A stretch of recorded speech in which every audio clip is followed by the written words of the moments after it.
Sir நான் எவ்வளோ அழகா இருக்கேன் சார். நான் கேட்குறேன், நீ என்ன நினைச்ச? நீ எவ்வளவு அழகா இருக்குங்கிற உங்க அம்மாட்ட கேட்டீங்கன்னா என் மகாலட்சுமி மாதிரி இருக்கடா செல்லுன்னு அம்மா சொல்லும். அதே மாதிரி கண்ணாடியை பார்த்து நீ கேட்டீங்கன்னா அப்புறமா கண்ணாடி என்ன சொல்லுதோ அதுக்கு மாதிரி நீ கேட்டுக்கலாம். நான் கருந்தாடிமா, என்ன பார்த்து கேட்க கூடாதுமா. நான் இப்பயே இவ்வளோ அழகா இருக்கனே, 9th படிக்கும் போது எவ்வளோ அழகா இருந்திருப்பேன். இது மாதிரி ஃபிளாஷ்பேக்லாம் என்ன பார்த்து நீ கேட்க கூடாதுமா, கேட்காத. சொல்லு அடுத்தது. எனக்கு அப்பயே ஒரு பையன் லவ் லெட்டர் கொடுத்துட்டு என்ன தெரியுமாங்க சார் சொன்னா, ஜோதிகா மாதிரி இருக்கேன், கோபிகா மாதிரி இருக்கேன், ஸ்ரேயா மாதிரி இருக்கேன், திரிஷா மாதிரி இருக்கேன்னு சொன்னா சார். பொய்யே சொன்னா மக்கள் எப்படி நம்புவாங்கங்கிறத பசங்க எப்படி தெரிஞ்சு வச்சிருக்காங்க பத்தியா? ஐயோ சொல்லுமா. அட ஒரு நிமிஷம். என்னம்மா? அக்காவை பார்த்து அவன் ஸ்னேகான்னு சொன்னது ரொம்ப ஓவர் சார். அப்படியா? ஆமா சார். இந்த வயசுல நீ பேசுறது ஓவரோ ஓவர் கண்ணு. இதெல்லாம் கூட பரவாயில்ல சார், ஒத்துக்க கூடிய உண்மைதான் சார். என்ன பார்த்து இன்னொன்னு சொன்னா தெரியுமாங்க சார்? என்ன சொன்னா? உன்னை பார்த்தா நிலா கூட சுடுதுன்னு சொல்றான் சார். நிலா கூட சுடுதாமா? சரியான அமாவாசைக்கு பிறந்த பையனா இருப்பான் போல இது சார். நான் அதை வாங்கி கோவமா கிழிச்சு போட்டு காரி துப்பிட்டு வந்துட்டேன் சார். எது? Letter sir. Letter, okay. சரி ரொம்ப ஃபீல் பண்றானோன்னு திரும்பி பார்த்தேன் சார். நீ ஏன் திரும்பி பார்த்த? நீ திரும்பி பார்க்கறியா இல்ல விரும்பி பார்க்கறியான்னு அவன் தப்பா கணக்கு போடுவானே. பார்த்தா அவன் என்ன பார்த்து என்ன தெரியுமாங்க சொல்றான்? போது பரா வெள்ளை பண்ணி சார், நாங்களும் நீயும் வெள்ளை சார், நம்ம கலரை பார்த்து சொல்லிட்டான் சார். என்ன வெள்ளை எல்லாம் நீ ஐஸ் வைக்காத. அப்புறம் என்ன தெரியுமாங்க சார் சொன்னா, போது பரா மூதேவி, இதுக்காக வாடா 3 மாசம் இது பின்னாடி சுத்தி இருந்தேன்னு சொல்றான் சார். என்கிட்ட லெட்டர் கொடுத்தப்ப ஒரு வாட்டி தான் சார் ஸ்ரீதேவின்னு சொன்னான். சரி, அதை வாங்கி கிழிச்சு போட்ட பார்த்து 3 வாட்டி மூதேவி மூதேவின்னு சொல்லிட்டான் சார். ஒன்னே ஒன்று சொல்லட்டுமா? ஸ்ரீதேவி என்று சொன்னாலும் நீங்கள் சந்தோஷப்படக்கூடாது, மூதேவி என்று சொன்னாலும் வருத்தப்படக்கூடாது. வீணர்கள் 1000 பேச்சு பேசிக் கொண்டிருப்பார்கள். கன்னியர்கள் நீங்கள் காதில் வாங்காமல் அடக்க வேண்டும். நீ காதையும் கொடுக்காதே, உன் இதயத்து காதலையும் கொடுக்காதே. கன்னி பெண்ணே நீ தமிழ் பெண்ணாயிரு. ஏதோ நான் உஷாரான பொண்ணுங்கிறதால லெட்டர் வாங்கி கிழிச்சு போட்டு வந்தேன். இதே வேற எந்த பொண்ணாவது வாங்கினா அவ வாழ்க்கை என்ன சார் ஆயிருக்கும்? என்ன ஆயிருக்கும்? கேள்விக்குறியா நின்னு இருக்கு சார். சரி, இந்த மாதிரி பொய் சொல்லி வாழ்க்கையை ஓட்டிட்டு இருக்காங்களே ஏமாற்று பேர்வீடுகள், அவங்கள தான் சார் நான் நாடு கடத்தணும்ங்கறேன். சரி, நான் மன்னரா இருந்தா அவங்கள தான் சார் நாடு கடத்துவேன். சரிம்மா. சார் மனுஷன் எப்ப சார் நிம்மதியா தூங்குவான்? எப்ப நிம்மதி இருக்குதோ அப்ப நிம்மதியா தூங்குவான். சிலர் போட்டுக்கிட்டா நிம்மதியா தூங்குவாங்க. எத? தூக்க மாத்திரையா? ஐயோ, நீங்க எப்ப சார் நிம்மதியா தூங்குவீங்க? நான் வாழ்க்கையில ஏதாவது நல்ல காரியம் செஞ்சா, வாழ்க்கையில் சாதிக்க முடியாத விஷயங்களை சாதித்தால், இறைவன் எனக்கு மன நிம்மதியை கொடுத்தால் நிம்மதியாக உறங்குவேன். பொதுவா எல்லாரும் எப்ப சார் நிம்மதியா தூங்குவாங்க தெரியுமா சார்? உங்களுக்கு தெரியாது, அதனால நானே சொல்றேன். சொல்லு. விடிய விடிய தான் சார் நிம்மதியா தூங்குவாங்க. அது ஒரு 3 to 5 சார். அந்த டைம்ல எங்க தூக்கத்தை கெடுக்கிறதுக்குனே ஒரு கும்பல் சுத்திட்டு அலையுதுங்க சார். எந்த கும்பல்? அதுதான் சார் இந்த குடுகுடுப்புக்காரங்க கும்பல். ஜக்கம்மா சொல்றா நல்ல காலம் பிறக்குதுங்கறானே, இவனுக்கே நல்ல காலம் இல்லன்னு தானே நடு ரோட்ல நாய் சுத்துற மாதிரி சுத்திட்டு இருக்கான். சில பேர் அவனுக்கு எதுவும் போடலன்னா தப்பான கருத்தை சொல்லக்கூடிய, தவறான கருத்தை சொல்லும் சில குடுகுடுப்பைக்காரர்கள் இருக்கலாம். அதற்காக எல்லா குடுகுடுப்பைக்காரர்களையும் ஒட்டுமொத்தமாக குற்றம் சொல்ல இயலாது என்பது என் கருத்து. நான் ஒரு சில குடுகுடுப்புக்காரங்களை சொல்லிக்கிறேன் சார். அப்படி போடு. இப்படிதான் சார் ஒருத்தர் வீட்டுக்கு போனாரு. நல்ல காலம் பிறக்குது, ஜக்கம்மா சொல்றா இந்த வீட்ல மகாலட்சுமி பிறக்க போகுது நான் சார். சரி, உடனே அந்த வீட்ல படுத்துனதுல தொப்கடின்னு எஞ்சி உட்கார்றான் சார். ஏன்னு கேக்குறீங்களா? ஏமா? ஏற்கனவே அந்த ஆளுக்கு 5 பொம்பளை பிள்ளைங்க. இப்பதான் அவங்க வீட்டு அம்மனி முழுகாம இருக்குது. பிறக்க போற ஒன்னாவது பையனா பிறக்க கூடாதான்னு வேண்டாத தெய்வம் இல்ல, போகாத கோவில் இல்ல, அப்படி வேண்டிக்கிட்டு இருக்கான். இவன் போய் உங்க வீட்ல மகாலட்சுமி பிறக்க போகுதுன்னு சொல்லிட்டான். உடனே அவன் நிம்மதியே போச்சு. சரி. ஆனா கொஞ்ச நாள் கழிச்சு அந்த ஆளுக்கு என்ன குழந்தை பண்ணுச்சு தெரியுமாங்க சார்? ஆண் குழந்தை வந்திருக்குமே. கரெக்டா சொன்னீங்க சார். இந்த மாதிரி பொய் சொல்லிட்டு அலையறாங்க பாரு, இந்த மாதிரி ஆளுங்களை தான் சார் நான் நாடு கடத்தணுங்கிறேன். இப்படி வெளியில தான் பிரச்சனையா இருக்குதுன்னா வீட்டுக்குள்ளேயே வந்து ஒருத்தன் ஏமாத்தானே, அவன் யாருன்னு தெரியுமாங்க சார்? சொல்லுமா. ஜோசிகாரன் தான் சார். சொல்லு. எங்க வீட்ல இப்படி தான் சார் ஒரு நாள் வந்தான் ஜோசிகாரன். உங்க வீட்ல ராகு சரியில்லை கேது சரியில்லைன்னுட்டு சாதுவா இருந்த எங்க அப்பாவை சேதுவாக்கிட்டு போயிட்டான் சார்.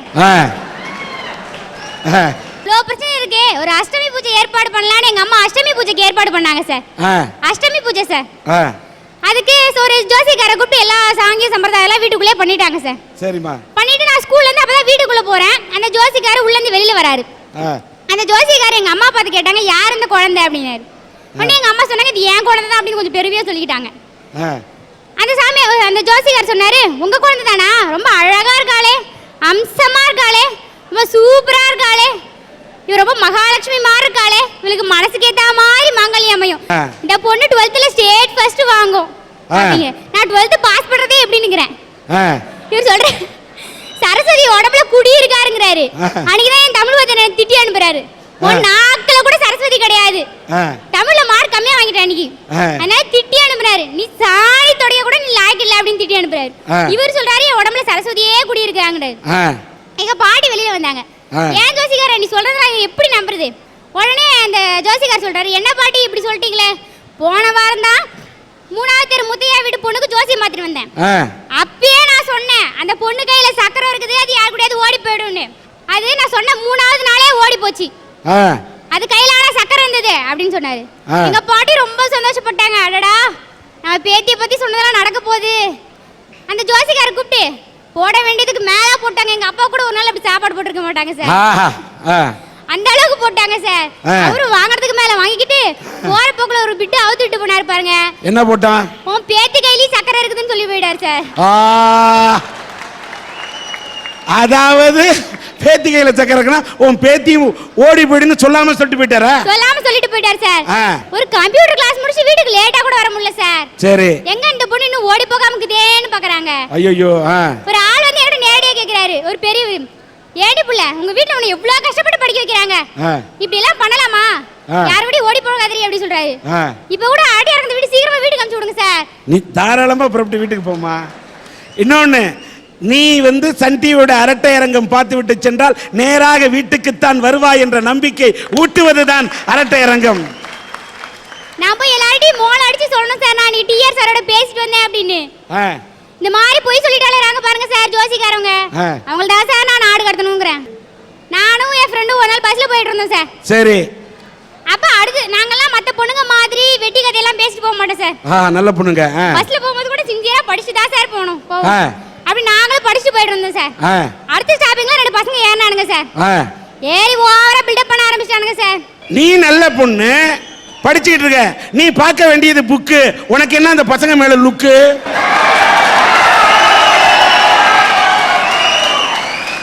சார் நாங்கலாம் சின்சியரா படிச்சு போறோமே, ஸ்டாப்பிங் வந்துடுச்சான்னு கூட தெரியாம இருக்குல்ல, அதனால பாத்துட்டு போறோம் சார். நாங்க பார்க்கணும்ன்றது எங்க ஆசையா சார். உட்ட நாய் மாதிரி கத்துறானுங்க, நரி மாதிரி ஊளடுறானுங்க, பன்னி மாதிரி பண்றானுங்க, இவனுக்கு தொல்லையெல்லாம் தாங்க முடியாது சார். நான் சொல்றது ஒரு சிலர் இங்க இருக்கிறவங்க இல்ல சார். சார் நாங்க பார்க்கணும்ங்கிறது எங்க ஆசை இல்ல சார். உட்டா குரங்கு சேஷ்டி எல்லாம் பஸ்ல ஆரம்பிச்சிருவானுங்க சார். எங்க பெரியவர்களுக்கெல்லாம் ரொம்ப தொல்லை வந்துரும் சார். அதனால தான் எங்க மூஞ்ச பாத்துக்கங்கடான்னு ஒரு வாட்டி காமிக்கிறது சார். அதாவது உங்களுக்கு பசங்க பார்த்தாலும் தப்பு, பார்க்காம போனாலும் தப்பு, என்னதான் செய்யணுன்றீங்க? உடனே ஓவரா பில்டப் பண்ண ஆரம்பிச்சானுங்க சார். எங்க அத்தை பொண்ணு கூட லண்டன்ல இருக்குதுடா, ஆனா எனக்கு அதெல்லாம் கல்யாணம் பண்ணிக்கணும்ன்ற ஆசையே இல்ல. ஏதாவது அசல் இந்த மாதிரி அமைதியா படிச்சு போது பாருங்க, அடக்கமான பொண்ணு, அததான் கல்யாணம் பண்ணிக்கணும்னு ஆசைப்படுறேங்கிறாங்க சார். உடனே ஒரு பில்டப் போடுறானுங்க. இந்த ஊர்ல தான் எங்க மாமா சப் இன்ஸ்பெக்டர் ஆகுறாரு, எங்க மாமா வீட்டுக்காரர் கலெக்டர் ஆகுறாரு, ஓவரா பில்டப் பண்றாருங்க சார். உடனே ஃப்ரெண்ட் கமெண்ட் இருப்பாள என்ன கூப்பிட்டு, யோ பாருடி என் மாமா அடுத்த வாரம் தான் வேலூர் ஜெயில இருந்து ரிலீஸ் ஆகி ஃபீச்சர் போலோட வராரு, தெரிஞ்சுக்கிட்டீங்களா சார்? கமெண்ட் இருப்பானுங்களா அப்படியே அடங்கிட்டானுங்க சார். வாயே திறக்கல, அடங்கி போயிட்டானுங்க சார். இந்த மாதிரி அவனுங்க போய் சொல்றதால தானே சார் நாங்களும் போய் சொல்றோம். ஆக மொத்தம் பொய் என்பது சில இடங்களில் சிலருக்கு தேவைப்படும் போது சிலர் பொய் சொல்லுகிறார்கள். நீங்க பொய் சொன்னா தப்பு இல்ல, மத்தவங்க பொய் சொன்னா தப்பா? அவங்க தானே சார் எங்களை பொய் சொல்ல வைக்கிறாங்க. யாரு சொன்னாலும் பொய் சொல்லக்கூடாது என்றால் சொல்லக்கூடாது. சரிங்க சார். வள்ளுவரே சொல்லியிருக்காரு சார், பொய்மையும் வாய்மை இடத்து புரை தீர்ந்த நன்மை பயக்கும் எனின். நல்ல விஷயத்துக்காக பொய் சொல்லலாம் சார், தப்பே இல்லை. நல்ல விஷயத்துக்காக சொல்ற ஒரு பொய் 100 மெய்க்கு சமம்னு சொல்லியிருக்காரு. ஒருத்தன் பொய் சொல்றானா அதுக்கு நிறைய காரணம் சொல்லுவான். நான் நல்லதுக்காக சொன்னேன், இந்த விஷயம் கெட்டது விஷயம், இது நடக்க கூடாதுன்றதுக்காக சொன்னேன், என்னோட சந்தர்ப்ப சூழ்நிலைக்காக சொன்னேன். ஆனா சில பேர் இருக்கான் பாருங்க, பொய் பேசுறதையே வாழ்க்கையா வச்சுட்டு இருக்கான் சார். இப்போ ஒரு பொண்ணை வந்து ஒரு மாப்பிள்ளை வீட்டுல பாத்துட்டு போறாங்கன்னா என்ன சார் செய்வாங்க? அக்கம் பக்கத்துல இருக்கவங்க கிட்ட விசாரிப்பாங்க அந்த பொண்ணு எப்படி என்னன்னு. சில பேர் இருக்கான் பாருங்க, அந்த பொண்ணு எந்த தப்புமே செஞ்சிருக்க மாட்டா, ஆனா அந்த குடும்பத்துக்கும் அந்த பக்கத்து வீட்டுக்கார குடும்பத்துக்கும் ஏதோ ஒரு காலத்துல ஒரு பகை இருந்திருக்கும். அந்த பகைய மனசுல வச்சுட்டு அவன் சொல்வான் பாருங்க, அந்த பொண்ணு கேரக்டர் சரியில்லை, அந்த பொண்ணு வீட்டுக்கே 10 மணிக்கு தான் வரும், அந்த பொண்ணு அங்க பார்த்தேன் இங்க பார்த்தேன்னு அந்த பொண்ணை பத்தி ஒரே பொய்யா சொல்வான் சார். இப்படி ஒரு பொண்ணோட வாழ்க்கையை கெடுத்ததுக்காக பொய் சொல்றால சார், அவனெல்லாம் சும்மாவே விடக்கூடாது சார். இன்னைக்கு எத்தனை அரசு அதிகாரிகள் சார் உண்மையா லஞ்சம் வாங்காம உழைச்சிட்டு இருக்காங்க. வெளியில ரொம்ப பெருசா போர்டு மாட்டிருப்பாங்க, இங்க லஞ்சம் வாங்க கூடாது, இங்க லஞ்சம் கொடுக்க கூடாதுன்னு. ஆனா அந்த போர்டுக்கும் அங்க இருக்க அதிகாரிக்கும் எந்த சம்பந்தமுமே இருக்காது.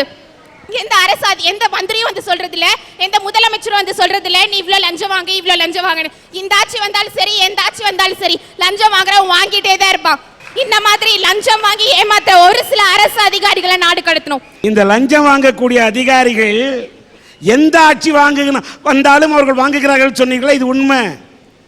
ஆட்சியாளர் அவங்களுக்கு வரமுறையே கிடையாது. லஞ்சம் வாங்கக்கூடிய அதிகாரிகள் இருக்கிறாங்கன்னா அது அரசின் குற்றம் அல்ல.